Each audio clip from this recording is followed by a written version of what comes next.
Alright, so in case you can't tell by the title, I'm going to be talking about a lot of epicness in this video. So let's start off with One Piece episode 573.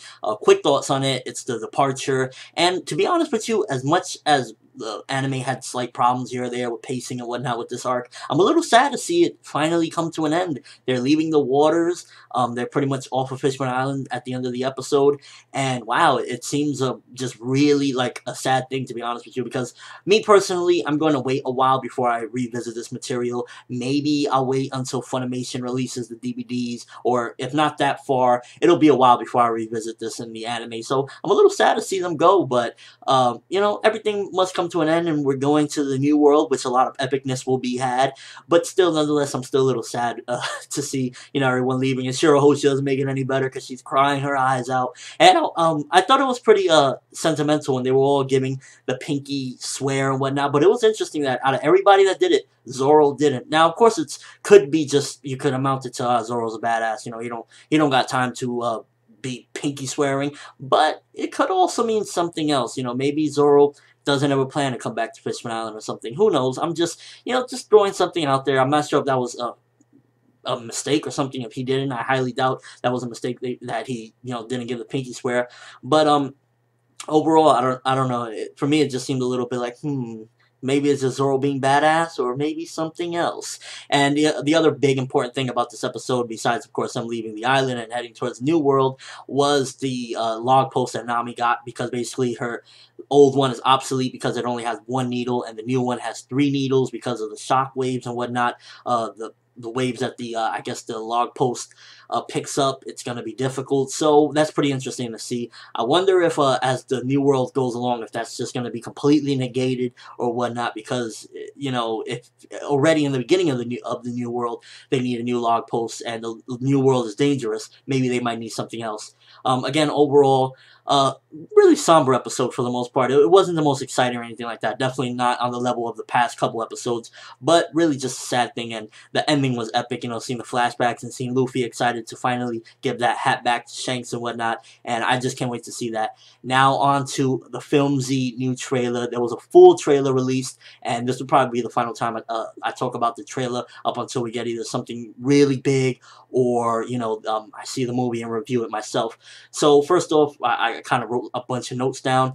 Starts off, we see Z singing Mugiwai, and he's actually voiced by Jiraiya. I didn't even realize that in the past couple trailers. That is freaking awesome. The guy that voices Jiraiya is voicing Z. And we also get to see Garp post-time skip. He looks the same. I mean, he's an old man already. 2 years ain't going to make him look that much more different. And the scenes kind of were very reminiscent of Strong World, the way he's standing there and commenting about it. So that was pretty interesting to see. We also see Aokiji, and he's looking like a vagabond. Like, he's just looking normal. He got a hat on. He's just chilling. Like, Aokiji, I can't wait to see what's up with him. To me, he just looks like, he don't give a shit. He's just chilling. He's not really worried about anything right now. And then we also see Kizaru, and he's fighting Z. Wow, and it looks like he's getting his ass kicked by Z. We just see like a big blast go off on Kizaru. Now, if Kizaru is having a big problem with this villain, and in the movie Luffy defeats him, what is that going to say about Luffy's strength, to be honest with you? Would that mean that he's already at Admiral level? I don't know. That really just got me interested. Of course, I can't judge until I've seen the movie, but as, you know, a little side note, because most likely Luffy is going to be the one that's going to beat Z. Which, by the way, if you don't know who Z is, he's the final villain. He's a former admiral, and he's like a mech-looking guy. And I just can't wait to see the freaking movie, to be honest with you, because you got him fighting Kizaru. You got new pacifistas. They all they look like, I guess, the next generation of the Kuma copies, pacifistas. They don't look as cool as they previously did. They're all just like in this all white thing, but it was still cool to see nonetheless. I can't wait to see them in action. They're probably a lot more stronger than last time, so that's going to be interesting.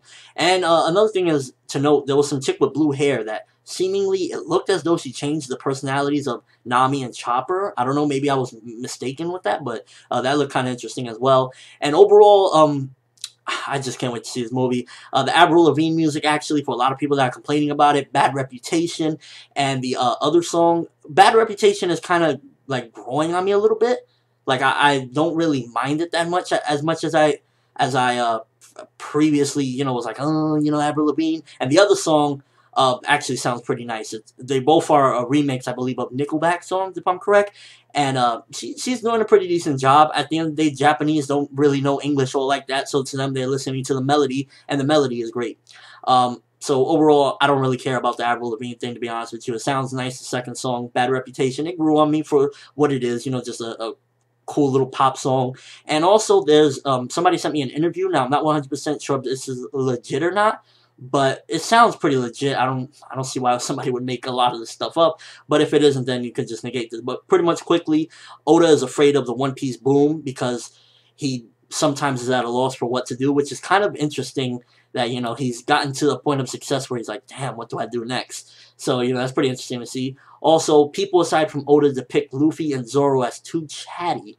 That's pretty, I don't know, I don't see Zoro as too chatty. I don't know. Oda corrected the script hundreds of times. Luffy won't say such a thing.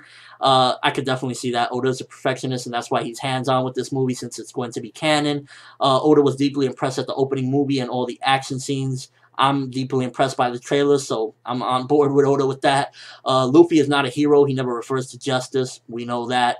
The animation director described Z as too attractive, so Oda had to continuously tell him Luffy is the star. So that's interesting that Z went through a lot of changes, apparently.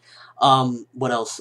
Sato Masayuki is by far one of the best One Piece staff. He can draw pictures that are identical to Oda. That's cool. Oda completely trusts the voice actors of Straw Hats. Also pretty cool. The last scene can exist because Luffy and Z are the same kind. They're both dreamers. Now, Z probably, I'm guessing, as a former admiral, he wants to probably get rid of pirates in general because he has a Jolly Roger himself. So that's interesting. But maybe he has a dream of a world without pirates. That's the only thing I could think of. He has big dreams. And by the way, also in the trailer, we see Whitebeard and Roger, just like little cutouts of them or whatnot. But it was still interesting to see. And you see Luffy battling with Z in that epic trailer that we've seen quite a few times. And he's like, Kaizeku Oni Hore wa Naru, you know, I'm going to be the Pirate King. And I love that. And Oda says something about Toriyama that he's not good at drawing, but he respects Toriyama because Oda's not good at drawing. Let me clarify that. And that's why he respects Toriyama. He can draw like crazy looking machines very easily. So that's pretty awesome, throwing in Toriyama in there, because, you know, he loves Toriyama. He respects him. And Oda collaborates with DuPont in the film, the Sanji cigarette lighters, to make, like, these expensive lighters. I don't know if you've seen them. It's like like $500 lighters, 2,000 lighters, some craziness. And overall, that's pretty much all I got for you guys. Craziness. I can't wait. The trailer really just got me. I'll link it in the description. Awesome episode, and all around, to me, this was just a great video to make because pretty awesome episode. You know, the ending was awesome. For the most part, it was just, you know, the typical departure. Not as good as last week or the previous or anything like that, but it was still nice and emotional to get. And the trailer just looks amazing. Let me know what you think. Trailer in the description. Overall thoughts of the episode. And are you ready to go to the new world and see Film Z? To be honest, I wish I could go to Japan on December, I believe it comes out December 15th, if I'm correct, somewhere. Yeah, December 15th. I wish I could go and just really experience that, get Volume 1000 and, you know, review it. If I could possibly, which I highly doubt, but if I could, I will do that. I will do that. Let me know what you guys think. Should I go to Japan to watch this movie? Sounds crazy. But anyway, that's all I have for this quick discussion review on ForneverWorld. And as always, people, have an awesome day. We go.